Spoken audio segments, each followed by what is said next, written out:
पार्श्वनाथ भगवान की जय जय जय। चिंतामणि पार्श्वनाथ भगवान की जय जय जय। परम पूज्य आचार्य भगवान विद्यासागर जी महाराज की जय जय जय। परम पूज्य प्रमाणिक संत महामानव प्रमाण सागर जी महाराज की, परम पूज्य सागर जी महाराज की। दूर सुदूर अवस्थित पारा सेवन जमाई जाने के माध्यम से अपनी शंकाओं के समाधान प्राप्त कर रहे सभी सुधी साधकों, सम्यक साधकों और प्रत्यक्षतः विराजमान सभी भव्यजनों, आज मैं परम पूज्य आचार्य विद्यासागर जी महाराज के परम प्रभाव श्रेष्ठ महामानव प्रमाण सागर जी महाराज के मुखारविंद से आपकी अपनी शंकाओं के समाधान के लिए आप सबको उनके श्री चरणों से जोड़ने जा रहा हूं। ये श्री चरण जिनके माध्यम से आप हम सब अपनी शंकाओं के समाधान प्राप्त करके अपने जीवन को नई ऊर्जा दे पाते हैं। आज पुनः हम गुरुदेव से प्रत्यक्षतः उपस्थित होकर के समाधान प्राप्त करेंगे। गुरुदेव से समाधान प्राप्त करें, उसके पूर्व मैं चाहता हूं कि हम सब गुरुदेव का आशीर्वाद आच्छादित हो। अतः मेरे साथ उच्चारें नमोस्तु मनश्री, नमोस्तु मनश्री, नमोस्तु मनश्री। और पहला प्रश्न करने के लिए मनोज जी माइक तैयार करेंगे। माइक लिया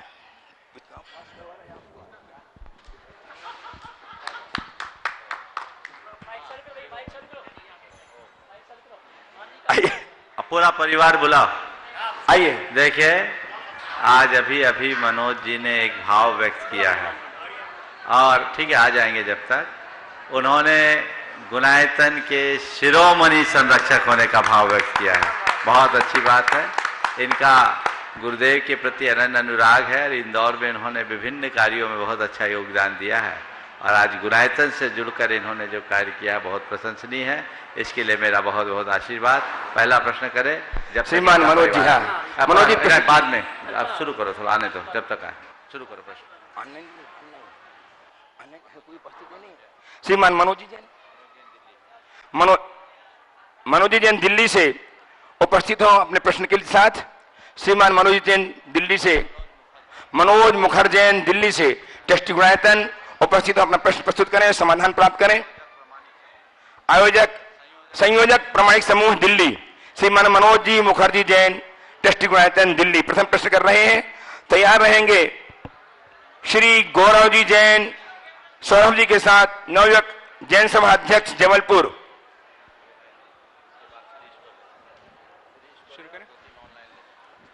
नमोस्तु गुरुदेव। कल शमोशरण का जो वर्णन देखा उसके लिए मैंने कुछ लिखा था। क्या अद्भुत एवं कल्पना से परे स्वरूप में जो वर्णन देखा, माने ऐसा कि एकदम अजूबा देख लिया हो, ऐसा वर्णन कहीं नहीं देखा। महाराज जी इसी से रिलेटेड एक प्रश्न यह है कि समोशरण के अतिशयों में से एक अतिशय यह भी है जहां जीव को अपने 7 भव दिख जाते हैं और कई बार पुराने भव का ज्ञात होने पर जीव को वैराग्य भी हो जाता है। तो प्रश्न ये है कि क्या हम अपने पुराने भव अभी देख सकते हैं और इसके लिए हमको क्या पुरुषार्थ करना चाहिए? देखिए जैन परंपरा में एक शब्द आता है जाति स्मरण। थोड़ा सा उधर देखो, शोर नहीं। जाति स्मरण एक शब्द आता है। जाति स्मरण का मतलब है अतीत के जन्मों की स्मृति। शास्त्रों के अनुसार आज भी किसी को हो सकती है, लेकिन यह क्वचित कदाचित किसी को होती है जब उसकी अंतश्चेतना उसके साथ जुड़ जाती, तब ऐसे जाति स्मरण की स्थिति होती है। आपने पूछा उसके लिए हमें क्या पुरुषार्थ करना चाहिए। कोई पुरुषार्थ करने की जरूरत नहीं है, अनायास होता है। पर कोई जरूरी नहीं कि हमें जाति स्मरण होने पर ही वैराग हो। अतीत के जन्मों की स्मृति करने की जगह वर्तमान जीवन के अनुभवों की समीक्षा कर लें तो ही हमको वैराग हो सकता है। शास्त्रों में जो हमारे अज्ञान के परिणाम स्वरूप चतुर्गति भ्रमण की कहानी लिखी है, वो ही हम समझ ले तो हमें वैराग्य हो सकता है। हम समझे कि हमारा जन्म मरण किस प्रकार हुआ है तो हम अपने जीवन को बदल सकते हैं। मनोज हाँ। उपस्थित हो श्रीमान मनोज। हाँ नमोस्तु गुरुदेव। नमोस्तु गुरुदेव। अविश्वास जो है वो किसी भी रिश्ते को बनाए रखने के लिए बहुत आवश्यक है। अविश्वास मतलब विश्वास ना होना। तो अगर किसी रिश्तों में अगर अविश्वास की वजह से रिश्ते टूट रहे हैं या कमजोर हो रहे हैं तो उसको स्ट्रेंथन करने के लिए मतलब मजबूती करने के लिए उसको क्या क्या पुरुषार्थ? देखिए, विश्वास रिश्तों का आधार है और अविश्वास रिश्तों को के लिए एक बड़ी कमजोरी है। तो अविश्वास के कारण यदि हमारा रिश्ता कमजोर हो रहा है तो सबसे पहले हमें विश्वास जगाने की कोशिश करनी चाहिए। और विश्वास जगाने की कोशिश करने के क्रम में सबसे पहले हमें ये प्रयास करना चाहिए कि अविश्वास उत्पन्न कैसे हो। जिन कारणों से अविश्वास उत्पन्न हुआ है, यदि उन कारणों का हम निवारण कर दे तो विश्वास जग जाता है। गुरुदेव का एक बहुत अच्छा हाइकू है, मत दिलाओ विश्वास लौट आता व्यवहार से। व्यक्ति अगर अपना व्यवहार बदल दे तो अपने आप खोए हुए विश्वास को लौटाया जा सकता है। हालांकि एक बार विश्वास खो देने के बाद उसे पुनः प्राप्त करना बहुत कठिन होता है, पर असंभव नहीं। नमोस्तु गुरुदेव। हाँ। उपस्थित हैं श्रीमान गौरव जी जैन, नवयुग सभा जबलपुर के अध्यक्ष सौरभ जी के साथ, और तैयार हैं श्रीमान श्रीश जी जैन, प्रमाणी समूह समन्वयक पुणे। श्रीश जी जैन, श्रीश अनुपमा नहीं, सुनील अनुपमा जी जैन श्री के साथ उपस्थित हो। श्रीमान गौरव जी आए। नमोस्तु महाराज जी, नमोस्तु महाराज जी, पूरे जैन जबलपुर, जैन समाज जबलपुर की ओर से नमोस्तु महाराज जी। बोलो। गुरुजी नमोस्तु। नमोस्तु गुरुजी। गुरुजी, अगर किसी तीर्थ क्षेत्र में किसी भी प्रकार की दुर्घटना से किसी प्रकार की अगर जनहानि हो जाती है तो उस क्षेत्र के कमेटी वाले क्या दोषी कहलाएंगे?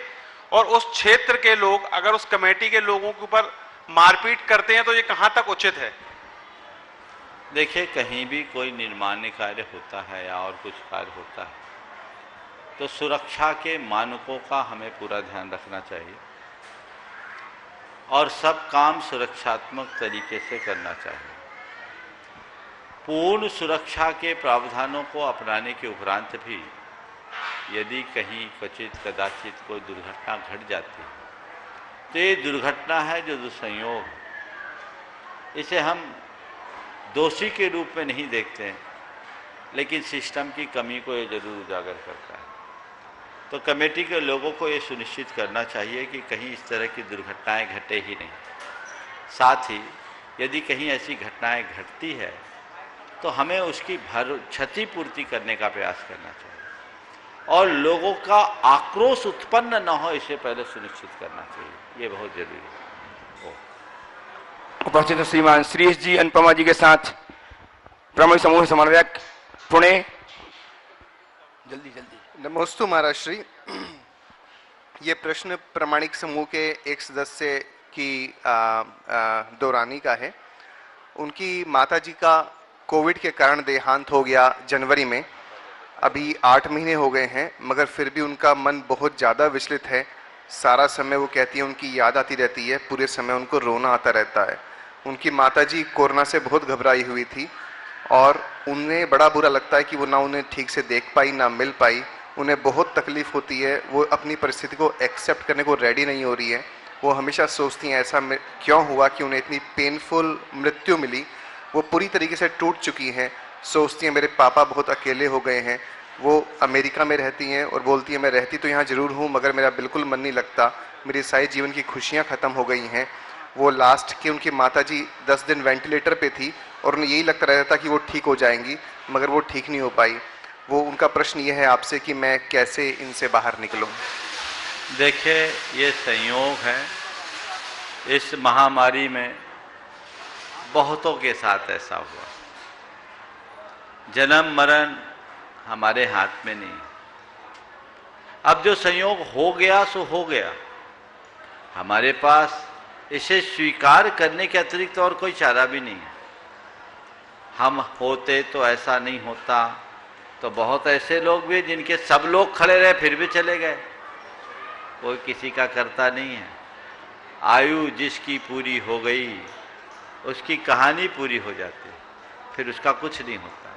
तो जो हो गया सो हो गया, उसे हमें भूलना पड़ेगा और तत्व ज्ञान का आश्रय लेकर संयोगों की नश्वरता को पहचान कर अपने जीवन की दिशा तय करनी होगी, तभी हम कुछ अच्छा कर पाए। गुरुदेव, 2 ऑनलाइन प्रश्नों के माध्यम से इस कार्यक्रम को गति देना चाह रहा हूं। श्रीमती रेखा जी सुभाषी जैन अजमेर से अपने जन्मदिन पर आपके श्री चरणों में कोट से नमोस्तु करते हुए जानना चाहती हैं कि गुरुदेव, हमारे कपड़ों से हम अपनी फिजिकल ग्रोथ का पता लगा लेते हैं, ये जान जाते हैं, पर हम अपनी स्पिरिचुअल ग्रोथ को कैसे पहचाने? बहुत अच्छा सवाल। कपड़ों से फिजिकल ग्रोथ को पता लगाया जा सकता है, स्पिरिचुअल ग्रोथ को हम कैसे पता लगाएं? अपने कैरेक्टर से लगाओ, अपने चरित्र से लगाओ, अपने सोच के स्तर से लगाओ। तुम्हारे सोच का स्तर क्या है, तुम्हारे चिंतन का स्तर क्या है, उन बातों को अगर हमने मापना शुरू कर दिया तो हम अपने आध्यात्मिक उन्नति का आकलन करने में समर्थ हो सकते हैं। और उसका एक बड़ा सरल सा उपाय है, रोज एकांत में बैठो, सुबह से शाम तक के विचारों को आप टटोलो, उसका विश्लेषण करो और देखो मेरे विचारों में कल और आज में कितना अंतर है। कहीं विचारों का ग्राफ बढ़ा है या घटा है? यदि बढ़ रहा है तो तय मान करके चलना कि निश्चित हम विकास की दिशा में बढ़ रहे हैं, और यदि घट रहा है तो ये हमारा पतन है। तो व्यक्ति को नित्य अपनी आत्मा की समीक्षा करनी जरूरी है, और आत्म समीक्षा के बल पर ही हम ये सारे कार्य कर सकते हैं। गुरुदेव, गुणानंद के श्रोमणी संरक्षक श्रीमान आशीष जी जैन के माध्यम से रवि जैन शालीमार बाग दिल्ली आपके चरणों में बारंबार नमोस्तु करते हुए जानना चाहते हैं कि गुरुदेव, ऐसा कहा जाता है कि प्रभु की मर्जी के बिना एक पत्ता भी नहीं हिलता, और दूसरी तरफ यह भी कहा जाता है कि इंसान अपने कर्मों के आधार पर ही फल पाता है, चाहे अच्छा या बुरा। मेरा सवाल, अगर इंसान जो भी करता है वो प्रभु की मर्जी से ही होता है, तो कर्म भी अच्छा बुरा भगवान ही करवाते हैं, तो कर्मों में इंसान का कहाँ हाथ हुआ जो उसे कर्म फल मिलता है? जैन दर्शन इसमें बहुत आगे की बात करता है। जैन दर्शन कहता है न तो भगवान हमारा अच्छा बुरा करते हैं और न ही कर्म हमारा पूरी तरह से अच्छा बुरा करते हैं। मेरी बात को थोड़ा ध्यान से सुनना। न तो भगवान ही हमारा अच्छा बुरा करते हैं, न कर्म हमारा अच्छा बुरा करते हैं। सच्चे अर्थों में हमारे जीवन में जो भी अच्छा बुरा होता है वो हमारे अपने शुभ अशुभ परिणामों के निमित्त से होता है, और हमारे मन के जो शुभ अशुभ परिणाम हैं वो भी पूरी तरह से कर्मकृत नहीं है। कर्म उसमें एक निमित्त है। यदि हमारी चेतना जागृत रहे तो कर्म हमारा कुछ भी बिगाड़ नहीं सकते हैं, और जिनकी चेतना सोई हुई हो कर्म उनका कुछ नहीं कर सकते। तो हम अपनी चेतना को जागृत रखें और चेतना की जागृति के बल पर अपने जीवन को आगे बढ़ाएं, और एक बात अपने हृदय में बिठा दें कि मनुष्य अपने उत्थान पतन का जिम्मेदार स्वयं है। मेरा कर्ता कोई दूसरा नहीं, दूसरा केवल निमित्त है। यदि ये बात हमारे मन मस्तिष्क में अंकित हो जाएगी तो हमें कहीं कठिनाई नहीं हो। श्रीमती सुनीता जी जैन खरगोन से तैयार हैं। गुरुदेव, अंतिम ऑनलाइन प्रश्न श्रीमान आनंद कुमार जी जैन पिंडरई, जो स्वास्थ्य लाभ हेतु हैदराबाद में हैं, वे आपसे स्वास्थ्य लाभ के आशीर्वाद चाहते हैं और ये जानना चाहते हैं कि मोबाइल में भगवान की छवि को अशुद्ध वस्त्र पहने हुए चरण स्पर्श किया जा सकता है क्या? देखो, छवि है, छवि है। अगर ऐसी घड़ी में आपातकालिक स्थिति में देखे तो कोई हानि नहीं है, देख सकते हैं। आशीर्वाद बोलो उनको और जल्दी स्वस्थ हो। हाँ। श्रीमती सुनीता जी जैन खरगोन से उपस्थित हो। तैयार हैं श्रीमती संध्या जी जैन इंदौर। सुनीता जी खरगोन। मेरे आराध्य गुरुवर के चरण कमलों में तीन लोक के समस्त जीव राशि की हर सांसों का अनंत बार नमोस्तु नमोस्तु नमोस्तु। गुरुवर, स्वर्ण का तार बहुत मजबूत व कीमती होता है, पर उस बोलो फिर से। स्वर्ण का तार बहुत मजबूत व कीमती होता है, पर उससे रिश्तों को पूरी तरह बांध नहीं सकते, परंतु रिश्तों का तार बहुत कोमल और अमूल्य होता है, उसमें लोग बंध जाते हैं। जैसे इस विधान में लोग रिश्ते के धागे में बंधे हैं। मुनि श्री हम पर इतना स्नेह व प्रेम कैसे रखें कि यह मात्र रिश्तेदारों से ही नहीं समस्त विश्व ही कुटुंब हो, इसका समाधान दीजिए। आखिरी वाक्य फिर से बोलिए। कि यह हम इतने स्नेह व प्रेम से कैसे रहें कि मात्र रिश्तेदार ही नहीं सारा विश्व ही कुटुंब हो, इसका समाधान दें। सारा विश्व ही कुटुंब हो, ऐसा बात बिल्कुल सही है। सोने का तार कीमती और महीन होता है, सबको जोड़ सकता है पर रिश्तों को नहीं जोड़ सकता। मैं आपको बताऊं, ये सोना ही रिश्तों को तोड़ने में कारण बनता है। रिश्तों का संबंध बाहर के वैभव से नहीं है, रिश्तों का संबंध हमारे अंदर की भावना से है। मनुष्य जिस दिन धन वैभव को गौण करके गुण वैभव को प्रमुखता देगा, उसके रिश्तों में अपने आप प्रगाढ़ता आने लगेगी।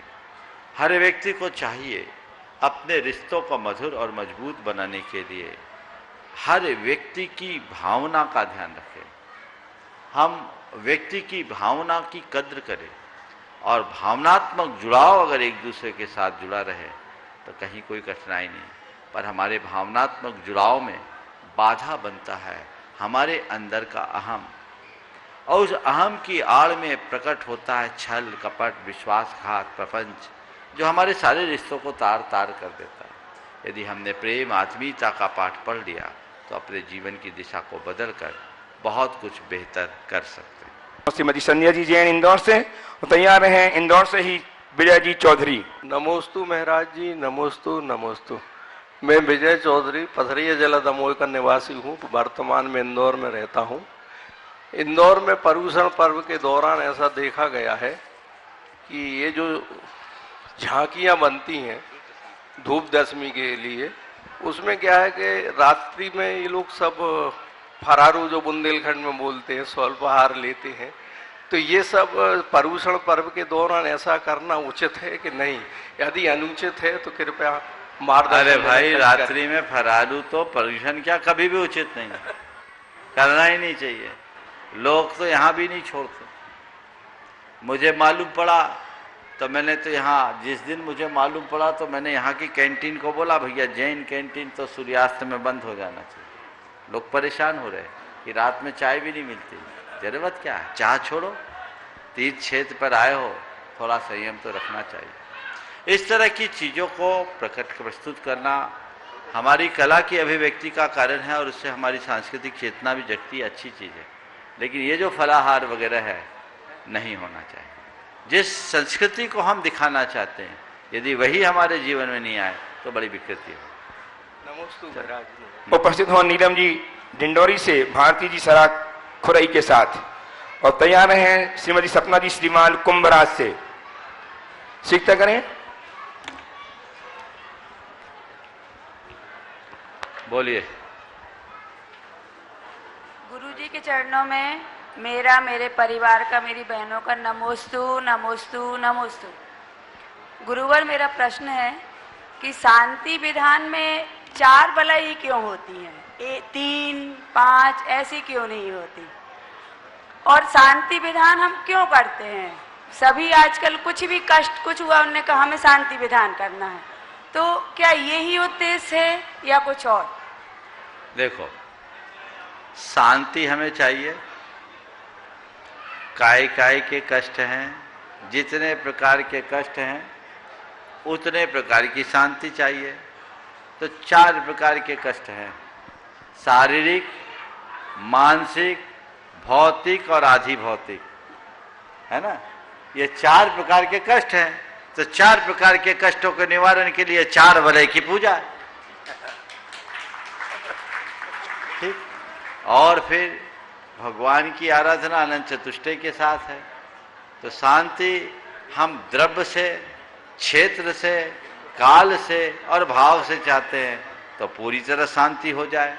और ऐसे भी वस्तु के स्वरूप को हम समझते हैं, द्रव्य, क्षेत्र, काल, भाव के हिसाब से समझते हैं। चारों से समझ लिए तो संपूर्ण वस्तु का परिज्ञान होता है। तो उसके लिए हमें जरूरी है कि हम चारों को आत्मसात करके चलें। और जो अभी छोटे विधान और हर अवसर पर शांति विधान करना चाहिए, उससे हमारे अनिष्ट दूर होते हैं। और जिन पूजा, पात्र दान, यही हमारे अनिष्ट के निवारण के साधन हैं।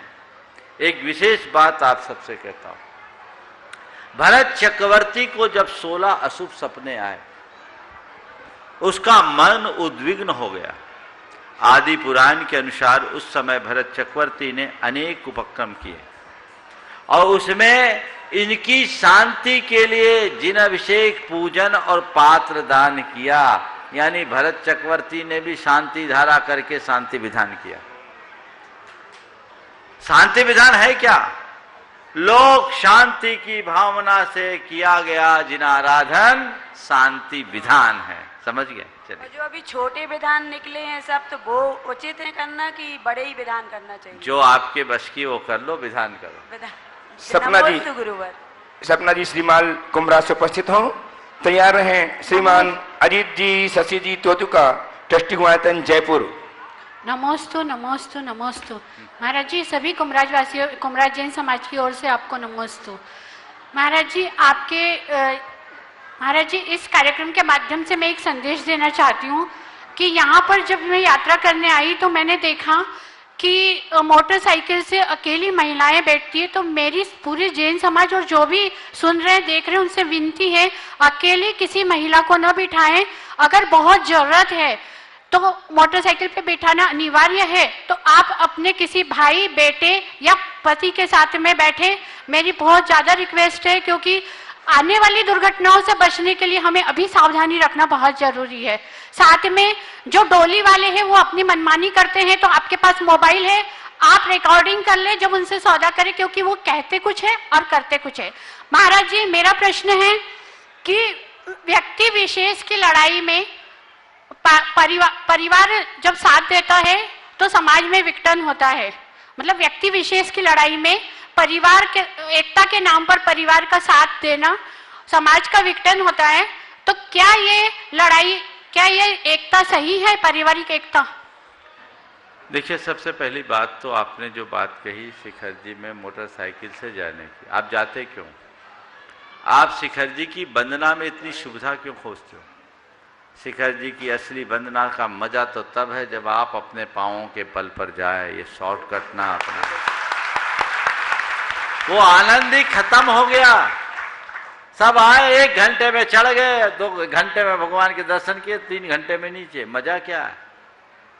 वो भावना समाप्त हो जाएगी जब आप वाहनों से इस तरह का काम करने लगोगे। असुरक्षा है और अनेक प्रकार की गड़बड़ियां भी होने लगी है। जिम्मेदार आप लोग हो। दूसरी बात, जिस तरह की सड़कें बिना हेलमेट के आप लोग चलते हैं, दुर्घटना हो जाए तो क्या होगा? तो आपको अपनी हिफाजत खुद रखना चाहिए। इससे अच्छा तो ये है, तुम्हारे बस की नहीं है तो तलहटी की रज अपने माथे पे लगा लो और तुम्हारी वंदना हो गई। पर इस तरीके की वंदना करके आप कुछ पुण्य कमाओगे ऐसा मुझे नहीं लगता, बल्कि आप क्षेत्र के भविष्य को और खराब करोगे, अपने आप को संकटों में डालोगे। इसलिए आपने बिल्कुल सही बात कही है। आप लोग अपने क्षणिक स्वार्थ के पीछे इस तरह के कार्यों को बढ़ावा देते हैं, इसलिए मामला गड़बड़ होता है। लोग तो जाएंगे, उनका तो रोजगार है, पर आप देखिए कि आप कैसे जा रहे हैं, क्यों जा रहे हैं, ये आपको खुद ध्यान में रखना है। इसी तरह आपने जो सवाल किया कि हम पारिवारिक एकता के नाम पर समाज अगर खंडित हो तो क्या करें, आपके प्रश्न का उत्तर एक वाक्य में देता हूं। सामूहिक हित में व्यक्तिगत सुखों का या हितों का त्याग करना चाहिए। सामूहिक हित में व्यक्तिगत हितों का त्याग करना चाहिए। इसे दूसरे शब्दों में कहूं कि सामूहिक हित में यदि व्यक्तिगत हितों की उपेक्षा भी हो तो उसे लाभ समझना चाहिए, व्यक्तिगत नुकसान को भी लाभ समझना चाहिए, और इस सूत्र को अपना करके चलेंगे तो सब बातें ठीक होगी। उपस्थित हैं श्रीमान गुआयतन ट्रस्टी श्रीमान अजीत जी शशि जी तोतुका जयपुर से। तैयार हैं श्रीमान राकेश जी जैन कोटा से। नमोस्तु महाराज जी। महाराज जी, आज के प्रवचन में आपने बताया बंधन, मुक्ति, एहसास, प्रयास। आपने बताया कि जब तक बंधन का एहसास नहीं होगा तब तक मुक्ति का प्रयास नहीं हो सकता। तो महाराज जी, घर में रह के हम मतलब कैसे ऐसे अपने मार्ग को प्रशस्त करें? आप लोगों की दशा कैसी बताओ। दुष्यंत कुमार की इन पंक्तियों में बोलता हूं। दुष्यंत कुमार हाथों में अंगार लिए पूछता रहा, कोई मुझे इन अंगारों की तासीर बता दे। अरे एहसास हो रहा है तो छोड़ो ना उसको। महाराज जी, तो फर्ज तो अभी आड़े आ रहा है ना। जो आड़े कोई नहीं आता, हम ही आड़े आते, ये तो बहाने हैं। खंबे ने पकड़ रखा है। क्या है? खंबे ने पकड़ रखा है। ये धारणा जब तक रहेगी तब तक कुछ नहीं। ओम। उपस्थित हो श्रीमान राकेश जी जैन कोटा से। तैयार हैं श्रीमान ललित जी जैन दमोह से। एक ही। अच्छा, कल हाँ रखें। महाराज जी नमोस्तु नमोस्तु नमोस्तु। महाराज जी मैं कोटा राजस्थान शैक्षणिक नगरी से हूँ, जहाँ पर देश भर से कोचिंग के बच्चे आईआईटी और मेडिकल की कोचिंग के लिए आते हैं। उनको वह शिक्षा तो मिल जाती है, लेकिन उनको कोई लौकिक शिक्षा जो जो जिससे वो इधर उधर भटके नहीं, ऐसी क्या उनको साथ में शिक्षा दी जाए, ऐसा प्रयास किया जाए जिससे वो कहीं उनका मन इधर उधर कहीं नहीं भटके। देखिए, लौकिक शिक्षा देना बहुत जरूरी है, लेकिन हर व्यक्ति को लौकिक शिक्षा के क्षेत्र में आगे बढ़ने से पूर्व उनके जीवन की सीमा रेखा का बोध करा देना चाहिए। उनकी जीवन की सीमा रेखा क्या है और कितनी है, ये अगर वो समझ ले तो कहीं कोई गड़बड़ नहीं। उन्हें बताना चाहिए कि ये हमारी बाउंड्री है और हमें इस बाउंड्री की किसी भी अर्थ में उपेक्षा नहीं करनी।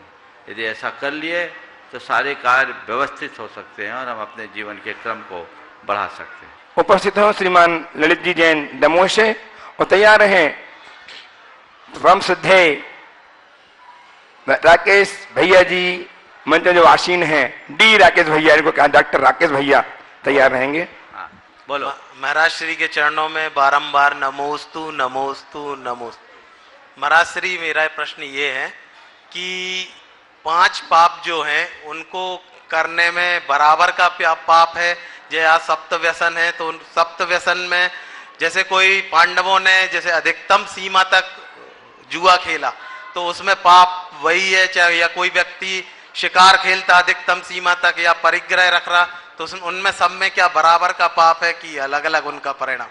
देखिए, पाप तो पाप है जी, कौन अधिक कौन कम इस चक्कर में मत पड़ो, पाप से बचो।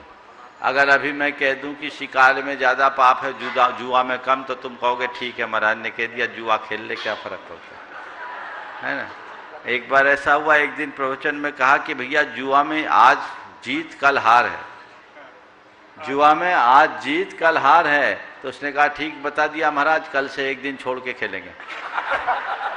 अब ऐसे लोग क्या कहें, लोग बहुत होशियार हैं, वो अपने हिसाब से लेते हैं। इसलिए पाप को पाप मानो, व्यसन को व्यसन मानो, उसे बुराई जानकर उनसे दूरी रखो।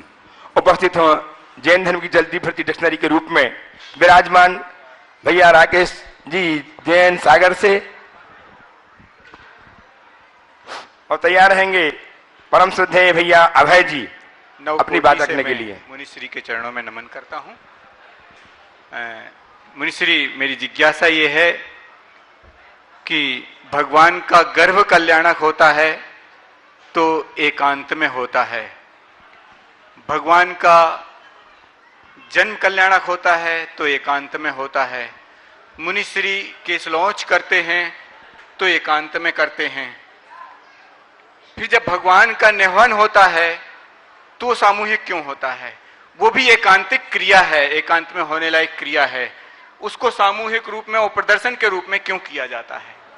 बहुत अच्छा सवाल आपने किया है। सबसे पहले तो मैं कहूँगा गर्भ कल्याण की क्रिया एकांत में होना, जन्म प्रसूति एकांत में होना मान्य है। केशरोच मुनियों की अपनी अंतरंग क्रिया है, वो भी एकांत में हो तो कोई हानि नहीं। लेकिन आपने एक शब्द का प्रयोग किया कि भगवान का नमन। पहले तो मैं आपसे कहूँगा कि भगवान का नमन नहीं होता, अभिषेक होता। नमन और अभिषेक में अंतर है। यद्यपि कभी कभी हम प्रभु को नमन कराए जैसे शब्द का प्रयोग कर देते हैं, लेकिन नमन ठीक नहीं है। नमन स्नान है, वो आप लोग रोज करते हो।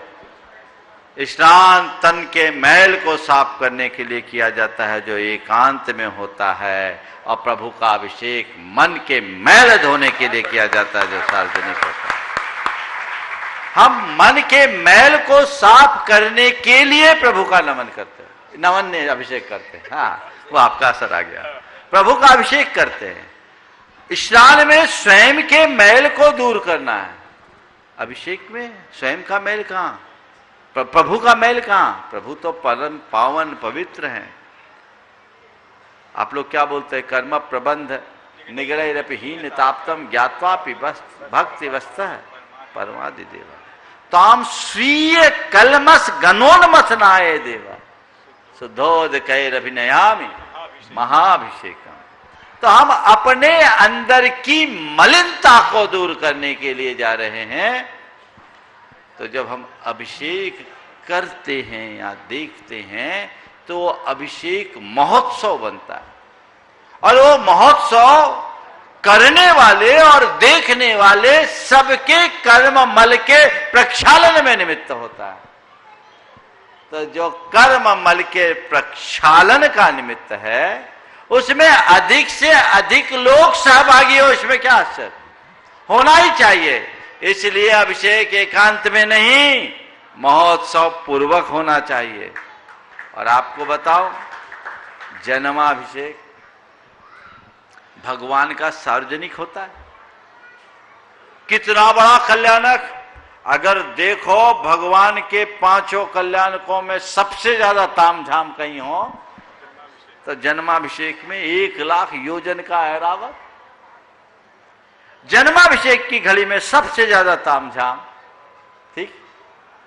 और ये चीजें केवल भगवान के साथ होती है ऐसा नहीं, अपन भूल गए हैं, पर अपने जन्म के बाद भी एक दिन नमन होता है ना, होता है। डिस्टिल वाटर से तो डॉक्टर तुरंत कर देता है, वो छिपा के करता है, लेकिन नामन होता है ना, होता है। कितने दिन बाद होता है? 10-12 दिन बाद होता है। उसमें तो समारोह होता है, वो नमन समारोह है। क्यों? क्योंकि इससे हम अपने जीवन के क्रियाकलापों को आगे बढ़ा रहे हैं। कदाचित जन्म के बाद का नमन आप एकांत में करो तो मुझे आपत्ति नहीं, पर हम प्रभु का जो अभिषेक करते हैं वो जन्म के रूप नहीं, जिन बीतराग जिन प्रतिमा का अभिषेक है, तो अभिषेक महोत्सव है, वो होना चाहिए। मैं चाहूंगा राकेश भाई एक सवाल और करो, एक और करो, करो चलो ठीक, कल करो। उपस्थित हूं दसम प्रतिमाधारी प्रसिद्ध विधानाचार्य श्रद्धेय भैया अभय जी अपनी बात रखने के लिए। हेलो, बोले परम पूज्य मनी श्री 160 प्रमाण सागर जी महाराज के, बोले परम पूज्य मनी श्री 160 अहे सागर जी महाराज के। बंधन का एहसास और मुक्ति का प्रयास का संदेश देने वाला परम पूज्य मुनिवर प्रमाण सागर जी महाराज के सानिध्य में वो कल्पना साकार होने जा रही है। हमने संतों के आशीर्वाद से, संतों की प्रेरणा से जिनालय का निर्माण, जिनालय की प्रतिष्ठा तो देखी है, लेकिन उस जिनालय में जो परमात्मा विराजमान होते हैं वो आत्मा परमात्मा कैसे बनती है, और साक्षात समोसरण विराजमान होकर सौधर्मिंद 1000 नेत्रों से दर्शन पूजन भक्ति आराधना कैसे करता है। हमने वो चतुर्थ काल में देखा होगा, लेकिन पंचम काल में चतुर्थ काल का दृश्य दिखाने का सौभाग्य अगर कोई दिला रहा है तो मुनिवर प्रमाण सागर जी महाराज। जहां जिनालय होगा, लेकिन जिन जिनालय में प्रतिमा विराजमान होती है, आत्मा से परमात्मा कैसे बनती है, केवल ज्ञान प्राप्त होता है तो समोसरण की रचना कुबेर कैसे करता है, सौधर्मिंद 1000 नेत्रों के माध्यम से कैसे भगवान की पूजन भक्ति आराधना करता है, वो दृश्य देखने का समय धीरे धीरे आ चुका है। सामने जो बिल्डिंग बन रही है, जो पार्क बन रहा है, उस पार्क को जाके देखना, और जब आप देखेंगे लगेगा कि विदेश में जो टेक्नोलॉजी है, भारतवर्ष में अगर वो टेक्नोलॉजी अगर प्रथम बार आई है तो तीर्थराज संवेद शिखर गुणायतन में आई है। परंतु मैं ये कहना चाहूंगा, लोग भावना लेके आते हैं, लोग निवेदन करके आते हैं कि मुनिवर हमें भी जुड़ना है, हमें भी जुड़ना है, लेकिन मुनिवर हमेशा कहते हैं अभी थोड़ा और रुको, अभी थोड़ा और विचार करो। लेकिन जैसे ही उस व्यक्तित्व ने चंद्रप्रभु भगवान के दर्शन किए और दर्शन करने के बाद मुनिवर के आभा मंडल में आया, उसने कहा मुनिवर अब मुझे ऐसा आशीर्वाद दो कि मैं भी गुणायतन से जुड़ जाऊं। मैं उस व्यक्तित्व को आमंत्रित करता हूं जिसके परिवार के स्वर्गीय माणिक चंद जी, स्वर्गीय विमल चंद जी वाकलीवाल, जिन्होंने दिगंबर जैन समाज के लिए, इंदौर के लिए बहुत प्रयास किया, बहुत विकास के लिए सहयोग प्रदान किया। समोसरण दिगंबर जैन मंदिर के जो अध्यक्ष रह चुके हैं, नेमावर ट्रस्ट कमेटी के जो पदाधिकारी हैं, और आचार्य श्री विद्यासागर जी महाराज से पूरा परिवार जुड़ा हुआ है। इनके भ्राता भाई मुकेश जी के एक बेटे मुनिवर समय सागर जी महाराज के सानिध्य में रहकर साधना कर रहे हैं और मुझे लगता कि आने वाले समय में इनके भतीजे की मुनि दीक्षा हो जाए तो कोई आश्चर्य वाली बात नहीं है। मैं सम्मान सहित उस व्यक्तित्व को आमंत्रित करूंगा, लेकिन आपके तालियों का सम्मान चाहूंगा। जोरदार तालियों का सम्मान करें। मैं आमंत्रित करूंगा हमारे देवी अहिल्या की नगरी मालवा के स्थान इंदौर समोषण में निवास करने वाले श्रीमान मनोज जी कल्पना वाकलीवाल, जिन्होंने आज मुनिवर के श्री चरणों में निवेदन किया। मुनिवर जब कमरे में थे तो उन्होंने कहा अभी विचार कर लो, भी कुछ नहीं कहता मैं। और मुनिवर चंदा प्रभु भगवान के दर्शन किए और एक भक्त भी चंदा प्रभु भगवान का दर्शन किया, निवेदन किया। मुनिवर ने मंच में आशीर्वाद दिया और ये गुणायतन से आज शिरोमणि संरक्षक रूप में जुड़कर इंदौर की स्थान बढ़ा रहे हैं। मैं सम्मान सहित भाई मनोज जी वाकलीवाल, कल्पना जी वाकलीवाल, उनको आमंत्रित करूंगा और साथ में अभय पाटनी इंदौर, राकेश जैन कोटा, ये सभी आएंगे। परम पूज मुनिवर के श्री चरणों में नमन करते हुए गुरु वंदना का सौभाग्य प्राप्त करेंगे और उनकी अनुमोदना के लिए आप जोरदार ताली बजाकर इनका सम्मान करें। आइए सम्मान के हाँ जी, इंदौर से जो ग्रुप आया है, देखिए हमारे मनोज भाई की एक विशेषता है, ये अकेले नहीं आते, वो कहते हैं भैया हमारे साथ आए, उनको भी यहां पर आमंत्रित कर लें। मैं जो हमारे ग्रुप के सदस्य आए हैं वो भी जाने, इंदौर नगर ग्रुप के जो सदस्य आए वो भी आए। परम पूज्य मुनिवर के श्री चरणों में नमन करते हुए गुरु वंदना का सौभाग्य प्राप्त करें। और आइए मैं मनोज जी कल्पना जी वाकलीवाल को आमंत्रित करूंगा, वे आए। परम पूज्य गुरुवर की गुरु वंदना का सौभाग्य प्राप्त करें और आप इनके भावों की अनुमोदना करते हुए, इनके परिणामों की अनुमोदना करते हुए जितनी ताली बजा सके बनाइए, जिन्होंने अपनी ओर से, अपने परिवार की ओर से इंदौर की शान बढ़ाते हुए शिरोमणि संरक्षक के रूप में मुनिवर से निवेदन किया और मुनिवर ने इनको आशीर्वाद प्रदान किया है। आइए और मैं इनके सम्मान के लिए आमंत्रित करूंगा हमारे सुभाष जी सीईओ और सुनील जी वे आए, दुपट्टा मुकुटमाला के माध्यम से सम्मान का कार्यक्रम संपन्न करेंगे। और श्राविकाओं के सम्मान के लिए मैं आमंत्रित करूंगा श्रीमती शकुन जी, श्रीमती लता जी वे आए, इस परिवार की श्राविकाओं का सम्मान। और मैं सम्मान सहित आमंत्रित करूंगा हमारे मनोज जी वाकलीवाल, उनकी माता श्री भी यहां पर उपस्थित हैं, श्रीमती रतनमाला जी वाकलीवाल। मैं सम्मान सहित आमंत्रित करूंगा मनोज जी कल्पना जी के माता श्री, जरूर, ये तो बनता हम लोगों का अधिकार है। भैया थोड़ा, भैया देखिए इतना बड़ा काम कर रहे हैं गुणायतन के लिए, आपका क्या काम हो, आप नहीं कर पा रहे हैं तो कम से कम अनुमोदना तो ताली ताली ताली ताली बजाते रहिए। और आइए मैं मनोज जी की माता श्री श्रीमती रतन जी वाकलीवाल को आमंत्रित करूंगा, वे आए और हमारे गुणायतन ट्रस्ट परिवार का सम्मान स्वीकार करें, जिन्होंने अपने बेटों को ऐसा, कोई दिक्कत नहीं। और मैं शकुन जी, लता जी से चाहूंगा कल्पना जी का सम्मान का कार्यक्रम संपन्न करें। बंधु, श्रीमती कल्पना जी वाकलीवाल का सम्मान शकुन दीदी कर रही हैं, लता दीदी कर रही हैं और आपका भी कर्तव्य होता है कि आप भी ताली बजा के इनका सम्मान करें, जिन्होंने गुणायतन से शिरोमणि संरक्षक के रूप में जुड़कर इंदौर की शान बढ़ाने का सौभाग्य प्राप्त किया है। आइए, ये वो परिवार हैं, गुरुवार 2 बार इंदौर आए हैं, 2 बार इनके घर में आचार्य जी के आहार करवाने का सौभाग्य, एक ही बार आहार करवाने का सौभाग्य प्राप्त हुआ है। ऐसे 28 फरवरी को गुरुवार के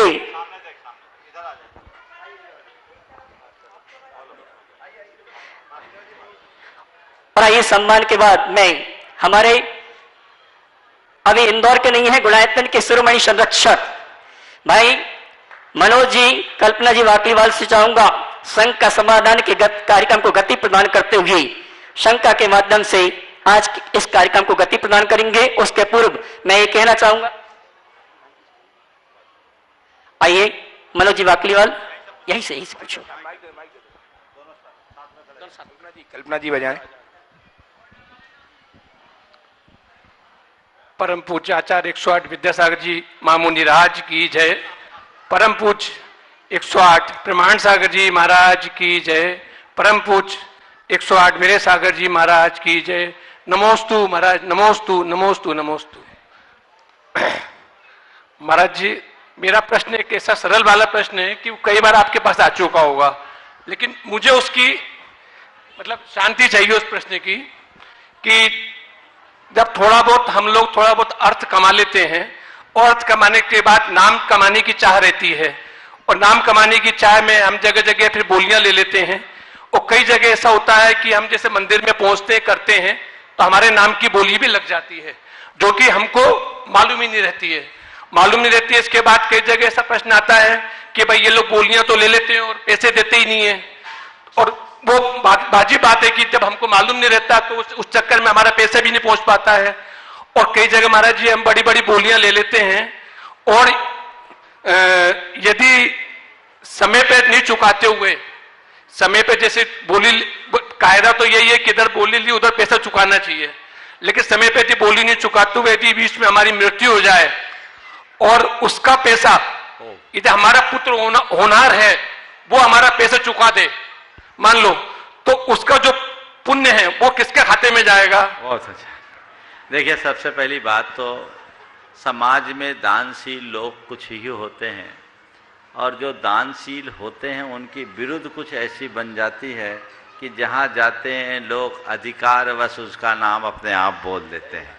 इसे सकारात्मक दृष्टि से देखना चाहिए और इसे अपना सौभाग्य मानना चाहिए कि मुझे लोग कम से कम इस लायक तो माने कि हमारे बिना सम्मति के हमें एक अच्छे पुण्य का अवसर प्रदान कर रहे हैं। हालांकि आयोजकों से मैं कहूँगा कि बिना पूछे नहीं देना चाहिए, नहीं तो कई बार लोग बिदकने लगते हैं। खासकर जो बड़े दातार हैं उनके साथ दुविधा होती है। एक सज्जन ने बोला महाराज मैंने एक जगह बोल दिया, बड़ा दान दे दिया, सख्ती से बढ़कर दिया क्योंकि वो करना था, लेकिन अब मेरी ऐसी बात हो गई कि हर जगह लोग मुझे बोलते हैं तो अब मैं जाने में बिदकता हूँ। मुझे लगता है जाएंगे तो लोग अभी बोलेंगे और मुझे देने की स्थिति नहीं है। तो हमेशा सामने वाले की सम्मति के बिना बाध्य करके दान किसी से नहीं लेना चाहिए। रहा सवाल आपने कोई दान की बोली बोली और वो समय पर चुकाने से पूर्व आयु पूरी हो जाए तो क्या करे? तो मैं सभी से बोलता हूँ और आपसे भी बोल रहा हूँ, कहीं भी दान दो या तो तुरंत दो और तुरंत देने की स्थिति नहीं है तो कंडीशनल दान दो। मेरी आज जैसी परिस्थिति रही और मैं इस दुनिया में रहा तो इस टाइम ड्यूरेशन में ये पैसा दूंगा। अगर मैं चला गया तो मेरा उसमें कोई देनदारी नहीं है। और साथ में घर आकर बोलना चाहिए बेटे मैं अमुक जगह इतनी दान दे करके आया हूँ, अब अगर इस बीच इस अवधि में मुझे देना है, इस बीच यदि मेरी आयु पूरी हो जाए तो मेरी अदर लायबिलिटी के साथ ये भी तेरी एक लायबिलिटी है, क्योंकि मेरे बाद मेरे एसेट्स और लायबिलिटी सब तेरे, तो उसे चुकाना चाहिए। और संतान वही संतान है जो अपने पिता की जो भी भावनाएं हैं उसे साकार करे, तो इसमें सब चीज होगा। आपने एक सवाल किया कि इसका पुण्य किसको मिलेगा, चूंकि आपने दिया जब तक आप जीवित थे तो आपका था, आप चले गए तो वो पैसा किसका है? बोलो। हाँ टाइटल वही है, तो जिसका पैसा उसका दान, जिसका दान उसका पुण्य।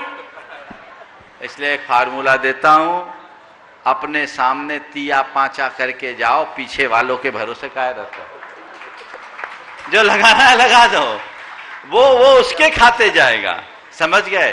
फिर भी कृतकालित अनुमोदन, अगर आप अपनी संतान को अच्छे संस्कार और प्रेरणा देते हो और आपके संस्कारों से प्रेरित और प्रभावित होकर संतान दान धर्म के कर्म में लगती है तो उसका पुण्य आपके हिस्से भी आएगा, छठवां भाग, ओरिजिनल नहीं। ठीक है ना? चलिए उपस्थित हो श्रीमान अहमद जी जैन भोपाल से, अहमद जी जैन भोपाल से उपस्थित होना शिक्षता के साथ तैयार हैं पीहू जैन जबलपुर से। अहमद जी भोपाल से कहाँ है? नहीं है सामने पीहू। हाँ। पीहू जी उपस्थित हो जबलपुर से, पीहू जी शिक्षता के साथ खड़े हो जाए अपने स्थान में। और आज जो ग्वालियर से संबद्ध हुए हैं जो भव्य जन, उनके नाम को घोषणा के लिए विकस जी शास्त्री। बोलो। महाराज जी नमोस्तु महाराज जी, मेरा यह प्रश्न है कि ज्ञान कहाँ होता है, आत्मा में होता है कि मस्तक में होता है? मस्तक कहाँ है, आत्मा में है कि और कहीं? आत्मा में। हाँ नहीं, मस्तक में आत्मा है, मस्तक आत्मा में नहीं। ज्ञान आत्मा में होता है, लेकिन उसका उद्घाटन हमारा मस्तिष्क करता है। समझ गए? तो फिर जब हम दूसरी गति में जाते रहेंगे तो याद क्यों नहीं रहता है वो ज्ञान? कंप्यूटर जानती हो? नहीं जानती? हाँ जानते हैं। तो कंप्यूटर में एक हार्डवेयर होता है, हाँ और उसमें सॉफ्टवेयर होता है। हाँ। हार्डवेयर ठीक तरीके से काम करता है तो सॉफ्टवेयर काम करता है। तो हमारा जो ब्रेन है ना, हार्डवेयर है, और हमारी आत्मा का जो संस्कार है वो सॉफ्टवेयर है। ये सॉफ्टवेयर फिर नए हार्डवेयर को तैयार करके उसमें फिट हो जाता है और काम करता है। नमोस्तु महाराज जी। चलिए, हाँ। बोलिए विश्व वंदनीय देवादिदेव खज्जर श्री चंदा प्रभु भगवान की, परम पूज्य आचार्य भगवंत गुरुवर श्री विद्यासागर जी महाराज की, मुनिवर श्री प्रमाण सागर जी महाराज की, मुनिवर श्री अरह सागर जी महाराज की जय। बंधुओं, जैसा कि विदित है, प्रतिदिन लोग गुणायतन से जुड़ रहे हैं और अपने जीवन का सर्वश्रेष्ठ लगा करके साथी से पुण्य कार्जन कर रहे हैं।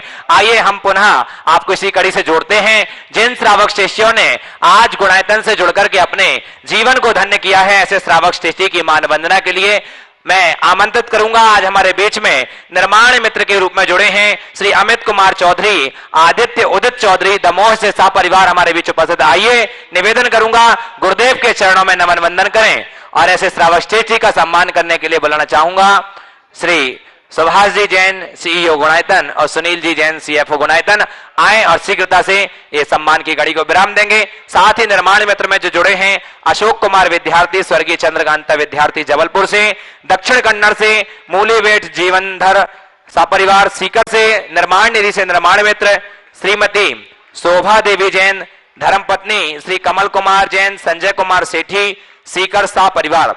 साथ ही दमोह मध्य प्रदेश से महिला मंडल बड़ा मंदिर पथरिया, और साथ ही हमारे बीच में जो प्रत्यक्ष रूप से उपस्थित हैं मैं उनको बुलाऊंगा। महिला मंडल बड़ा मंदिर पथरिया से हमारे बीच उपस्थित हैं, आए और इनके सम्मान के लिए श्रीमती लता जी गंगवाल और शकुन दीदी आए और ऐसे पूरे महिला मंडल की जो सदस्य हैं वो आ जाएं, गुरुदेव के चरणों में नमन वंदन करें और उनका सम्मान। निर्माण निधि से निर्माण मित्र के रूप में ही ऑनलाइन जुड़े हैं श्रीमती बिमल अन्नाराव कस्तूरे कोल्हापुर, श्री जैन सा परिवार, और साथ ही जयपुर से निर्माण मित्र की सदस्य जिन्होंने प्राप्त की है श्री मदन लाल जैन गंगवाल, श्रीमती बेला पाटनी। एक बार जोरदार करतल ध्वनि से स्वागत वंदन अभिनंदन कीजिए। आइए, साथ ही निर्माण निधि निर्माण सारथी की जिन्होंने सदस्यता प्राप्त की है ऐसे श्रावक श्रेष्ठी निर्माण निधि से निर्माण सारथी श्री जय भगवान जैन, मिस अंशु जैन दिल्ली सपरिवार, और मुंबई से निर्माण सारथी बने हैं मीना भरतेश जंदाड़े एमडी पाटिल सपरिवार। और इंदौर से हमारे बीच में जो प्रत्यक्ष उपस्थित हैं और निर्माण सारथी की सदस्यता प्राप्त की है श्री विजय कुमार जैन चौधरी, हिमांशु सुधांशु चौधरी सपरिवार। आइए गुरुदेव के चरणों में नमन वंदन करें और उनके सम्मान के लिए श्री अजित जी तोतुका और मनोज जैन जी दिल्ली आए और ऐसे श्रावक श्रेष्ठी का सम्मान करें। हमारे बीच उपस्थित हैं विजय कुमार जैन चौधरी, हिमांशु सुधांशु चौधरी, इंदौर सपरिवार। आइए, जिनेंद्र कुमार चौधरी इंदौर से, वो भी हमारे बीच उपस्थित हैं आज प्रत्यक्ष रूप से, वो भी आए गुरुदेव के चरणों में नमन वंदन करें और उनके सम्मान के लिए जी अजित जी तोतुका साहब और साथ ही मनोज जैन जी दिल्ली से जिन्होंने सूत्रधार की सदस्यता प्राप्त की है। निर्माण मित्र से सूत्रधार श्री भानु कुमार, श्रीमती साधना जैन मोदी, संयम कृति शुभम मोदी, चंदेरी अशोक नगर से। एक बार जोरदार करतल ध्वनि से अभिनंदन कीजिए। आइए मैं निवेदन करूंगा सपरिवार चंदेरी अशोक नगर से भानु कुमार जी सपरिवार पधारें और उनके सम्मान के लिए जी चौधरी जी का सम्मान हो रहा है। विजय कुमार जैन चौधरी, हिमांशु सुधांशु चौधरी सपरिवार। हाँ, सुभाष जी सीईओ गुणायतन और सुनील जी सम्मान कर रहे हैं। अच्छा, जिनेंद्र जी चौधरी, जिनेंद्र चौधरी इंदौर से हैं, इनका सपरिवार है, उनका सम्मान हो रहा है। जोरदार करतल ध्वनि से अभिनंदन कीजिए।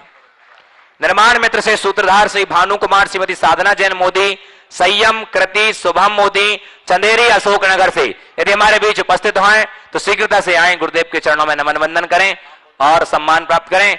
सूत्रधार में ही जुड़े हैं सौभाग्यवती सुभद्रा भाई, स्वर्गीय श्री सुभद्रा भाई रामचंद्र आले, इनकी पुण्य स्मृति में सौभाग्यवती वर्षा राजेंद्र आले, रोहन वैजंती, पूर्वा, सचिन, ईशान, अविरल घेवारे अक्कलकोट जिला सोलापुर से हमारे बीच उपस्थित हैं। आइए साह परिवार गुरुदेव के चरणों में नमन वंदन करें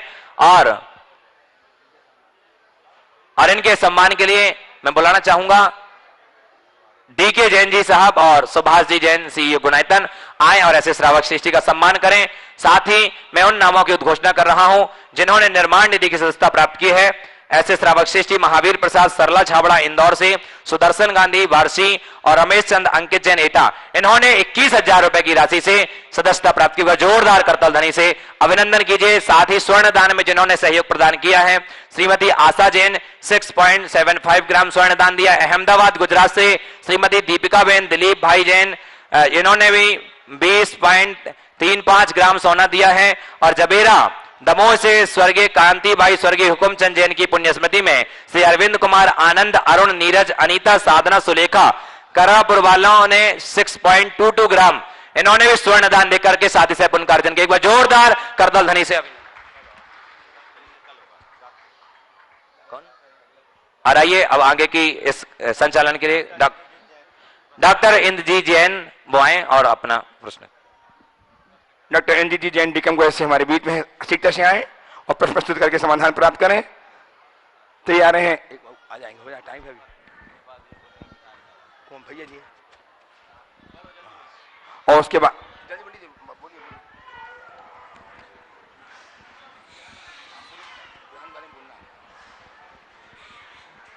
बोलो। नमोस्तु महाराज जी, नमोस्तु नमोस्तु नमोस्तु। संपूर्ण टीकमगढ़ के ओर से शानदार नमोस्तु। जल्दी सवाल कर लो। महाराज जी एक प्रश्न है हमारा, शंका है कि 24 तीर्थंकरों की निर्माण भूमि और जन्मभूमि केवल भारत में हुई है। जन्म भी भारत में हुआ और निर्माण भी भारत में हुआ, मोक्ष कल्याण भी भारत में प्राप्त किया, जबकि विश्व की अन्य प्राचीन सभ्यताएं भी हैं जो बहुत विकसित हैं और बहुत ज्ञान और सबसे में श्रेष्ठ हैं। वहां तीर्थंकरों का जन्म क्यों नहीं हुआ और निर्माण क्यों नहीं हुआ? देखिए, भारत भूमि आर्य भूमि है, यह महापुण्य भूमि है। बाकी जगह की कितनी भी संस्कृतियां होंगी, वसुधैव कुटुंबकम की बात केवल भारत से हुई। अन्य जितनी भी संस्कृति है उन्होंने केवल मानवता का पाठ पढ़ा है और भारत की संस्कृति में भगवत्ता का मार्ग मिला। खासकर जैन धर्म ने आपा सो परमाप्पा की उक्ति को चरितार्थ करते हुए आत्मा के परमात्मा होने का मार्ग प्रशस्त किया। तो हम आत्मा से परमात्मा बनने के मार्ग पर चलने वाले लोग हैं, वो हमारी संस्कृति है। इस संस्कृति की ये सबसे बड़ी विशेषता है, इसलिए इस भूमि को पुण्य भूमि के रूप में जाना जाता है। महापुरुषों का जन्म इसीलिए यहाँ। नमस्कार। अब मैं बुला रहा हूँ मनोज ब्रह्मचारी भैया श्री तरुण जी को, जो आज 1 मिनट में विधान की बोलिए सिद्ध चक्र महामंडल विधान की, सम्मेद शिखर सिद्ध क्षेत्र की जय। और धर्मात्मा से परमात्मा बनने का मौका आगामी अष्टानिका में आपके पास आ रहा है। एक ऐसी यात्रा जो जीवन की अभूतपूर्व यात्रा, अविस्मरणीय यात्रा हो सकती है। घर से मात्र सम्मेद शिखर आएंगे और सम्मेद शिखर में बैठकर के सिद्ध चक्र महामंडल विधान को करने का सौभाग्य प्राप्त कर पाएंगे। निश्चित लगभग मंडल सारे हो चुके हैं, लेकिन मंडल के बाद पूज्य मुनिषि से निवेदन किया था कि सामान्य व्यक्तियों को भी हमको एक मौका देना है, ऐसा आपके पास निवेदन है। तो मुनिषि ने कहा कि बस 108 जोड़े उनको मौका मिलेगा, तो उन 108 जोड़ों में एक जोड़ा आपका हो। निश्चित आप तो बहुत सारा कोटिशः धन्यवाद दीजिएगा कि आपके पुण्य के द्रव्य, आपके पाप के द्रव्य को पुण्य में लगाने का एक मौका पूज्यपाद के रूप में, पूज्यपाद के निमित्त से आपको मिल रहा है। संसार भर में सिद्ध चक्र विधान करें और सम्मेद शिखर में सिद्ध चक्र विधान करें, उसका एक अतिशय अलग आनंद है। तो मैं आपसे निवेदन करूंगा, आगामी अष्टानिका में 11 नवंबर से जो सिद्ध चक्र विधान होने वाला है, उसमें एक जोड़े के रूप में आप अपना नाम मात्र 51,000 रुपए की राशि में दे सकते हैं। और निश्चित यदि आप दे देंगे तो आपका सौभाग्य आपको मिलेगा, नहीं तो जिनके भाग्य में होगा उनको तो निश्चित मिलने वाला है। मैं पुनः आपसे निवेदन कर रहा हूं, अपने सारे आयोजनों को छोड़कर इस आयोजन में, इस उत्सव में अपने जीवन को महोत्सव बनाने का एक प्रयास आप और हम करें इन सद्भावनाओं के साथ। बोलिए सिद्ध चक्र महामंडल विधान की। आज के इस सत्र को परम पूज्य गुरुदेव के चरणों में नमन अर्पित करते हुए यहीं पर विराम। बोलिए परम पूज्य आचार्य गुरुवर श्री विद्यासागर जी महाराज की जय जय जय।